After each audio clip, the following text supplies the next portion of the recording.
Assalamualaikum warahmatullahi wabarakatuh. Perkenalkan, nama saya Irfan Ramadan. Saya dari Fakultas Ekonomi dan Bisnis, Program Studi Manajemen, kelas 642B03 dengan NIM 6242370. Dan yang terhormat dengan Ibu Pengampu mata kuliah Pendidikan Agama, yaitu Ibu Desi Sulani.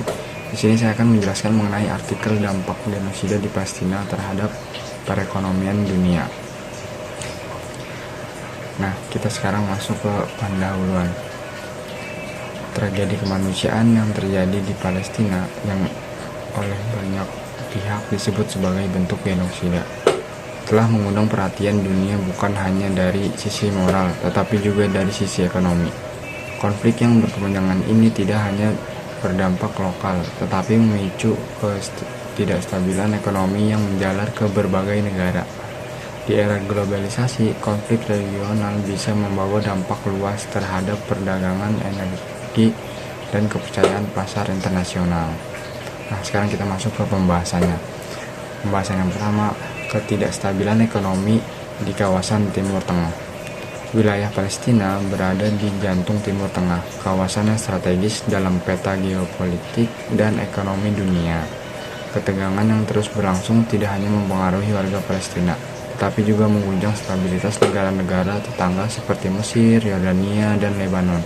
Investor global menjadi waspada, modal asing mulai mengalir keluar, dan risiko inflasi serta pelemahan mata uang lokal meningkat di negara-negara sekitar.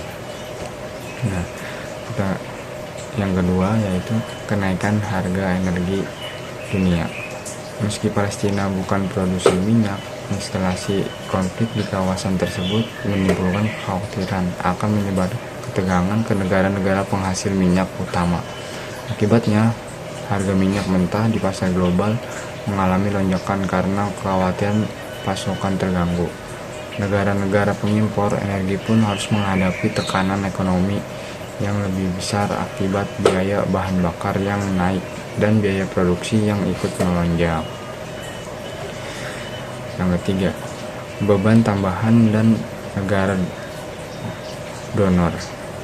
Negara-negara yang memberikan bantuan kemanusiaan dan dukungan pembangunan untuk Palestina, seperti Amerika Serikat, negara-negara Eropa, dan beberapa negara Asia, harus mengalokasikan anggaran besar untuk krisis ini. Pengeluaran tersebut bisa membatasi ruang fiskal mereka yang menggunakan pembiayaan untuk kebutuhan domestik seperti layanan publik atau program pembangunan nasional lainnya. 4. Gangguan pada jalur perdagangan global. Konflik berkepanjangan juga beresiko mengganggu jalur pelayanan strategis seperti Laut Tengah dan terusan Suez. Jika ketegangan meluas, lalu lintas pengiriman barang internasional bisa menghambat, menyebabkan keterlambatan distribusi, serta meningkatkan biaya logistik. Ini berpengaruh pada ketersediaan dan harga barang di berbagai negara. Dan yang terakhir, kelima, ketidakpastian pasar keuangan. Ketegangan di Palestina menciptakan ketidakpastian yang besar di pasar keuangan global. Investor cenderung memindahkan aset ke instrumen yang dianggap lebih aman, seperti emas atau dolar, yang kemudian memicu gejolak di pasar saham dan mata uang. Hal ini berdampak langsung pada investasi, perdagangan, dan pergerakan modal di banyak negara. Nah, sekarang kita masuk ke simpulannya. Simpulannya yaitu konflik di Palestina bukan sekedar isu lokal, tetapi membawa konsekuensi global yang nyata. Dampaknya dirasakan mulai dari harga energi, stabilitas regional, hingga pasar keuangan dunia.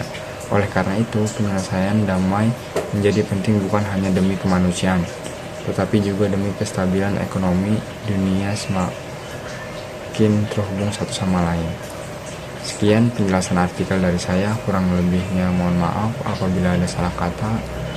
Cukup sekian, wassalamualaikum warahmatullahi wabarakatuh.